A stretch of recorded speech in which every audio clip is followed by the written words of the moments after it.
Honestly, I don't think my ancestors care about what I'm doing because, well, they're dead. Hi guys, what's up? My name is David and welcome back to my channel. So, I have gotten so many comments along the lines of my ancestors being ashamed or something like that about me and what I'm doing in my life. And first of all, I don't like that. And second of all, I want to unpack why that is and take you guys with me to discover who my ancestors really are. So, if you have no idea, my name is David. I have a bachelor's degree in Scandinavian studies, and I'm about to start the master's degree in Viking and medieval Norse studies. And because of that, people assume that I have Scandinavian heritage, but I don't, at least not as far as I know. I was born in the Kujawian-Pomeranian Voivodeship in Poland, but most of my family is from the Great Poland Voivodeship, so Wielkopolska, which doesn't really have much to do with what we think about when you think about the Viking Age. Does this mean I am not allowed to be interested in the Viking Age? I personally don't think so. Some people say otherwise. They are entitled to their opinion. But why do some think that my ancestors should be ashamed of whatever it is that I am doing?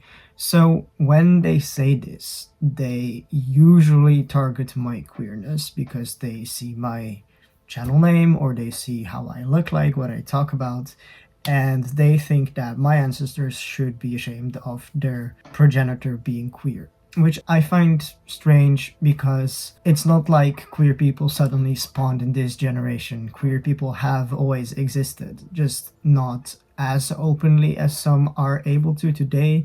And there were different words for it. Not everyone was open about it, so I could very well have some queer ancestors that I just don't know about because they never told anyone. Second, a lot of people seem to think that I have some sort of Viking ancestors, which is really hard to prove because, yeah, of course you can have Scandinavian ancestors. You can have people who are ethnically Scandinavian, and that, heightens the possibility of them having been Vikings.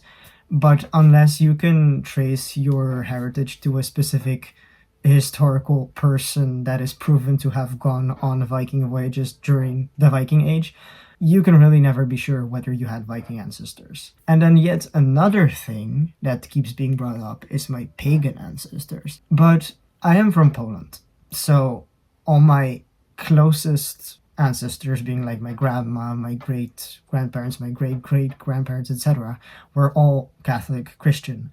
Poland has been a very religious Catholic country for a long time, and Christianity was introduced to Poland in 966. So for well over 1,000 years, my ancestors have been Christian. And yes, of course, that means that I would have some pagan ancestors at some point in the centuries before the 10th, but let's be honest, I will never find out who exactly they were because I am not of royal blood and cannot trace my ancestry to that far. And while some people in the present day believe in like ancestral worship and stuff, I do not worship my ancestors. So quite frankly, I do not really care what they think of me, especially because they are dead and they cannot have opinions about what I am doing in the 21st century anymore. If they do, sure, I'm not saying that an afterlife doesn't exist and they have no idea what I'm doing, but it's just not something that really would bother me in the day-to-day life. But let's get to the actual point of this video, right? Who are my ancestors really? How are we going to find out?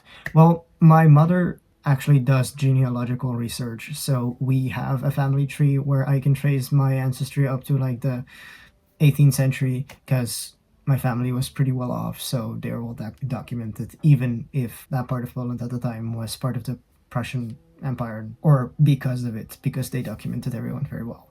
So she got me this DNA kit. I will block out the name of this company because one, I'm not sponsored, and two, they are Zionists, which I do not want to give any platform on my channel. So we have this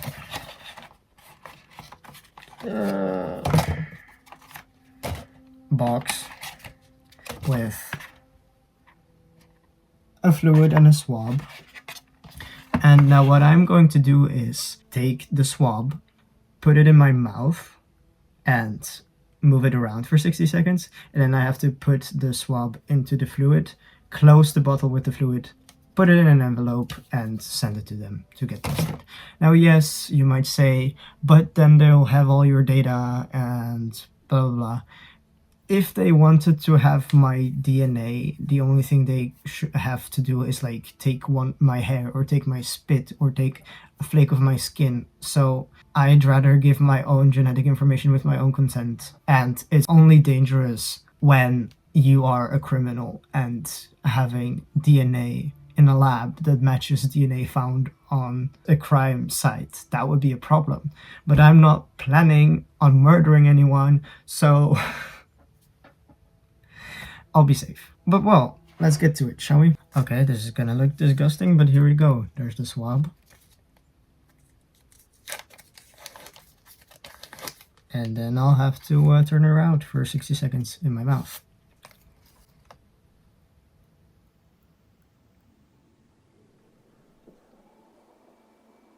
One eternity later.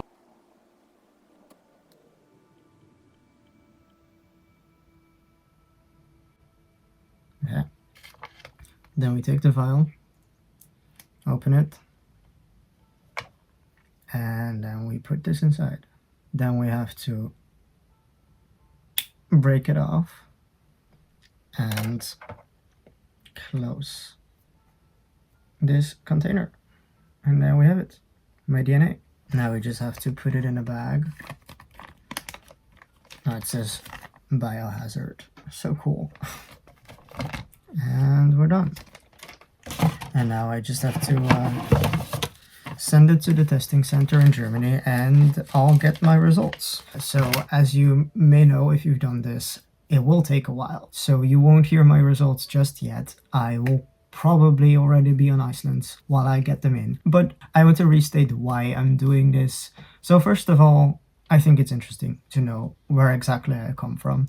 But you need to keep in mind that ethnicity is not everything, and people can have emotional and cultural ties to a place where they've, for example, grown up in. Like, I was born in Poland, but I've lived in the Netherlands for 16 years, and I'm moving to Iceland soon. I've lived in Sweden, and I have connections to all these places. So no matter what my genetic ancestry turns out to be, I can feel connection to all types of places. And honestly, I think it's kind of problematic to bring up ancestry so much and tell a random person on the internet that their ancestors are ashamed of them while you have no idea who their ancestors are. So let's learn about them together. That's it for today's video. So of course, if you want to learn the results, I will do a reaction to my actual DNA test results. So if you want to see those,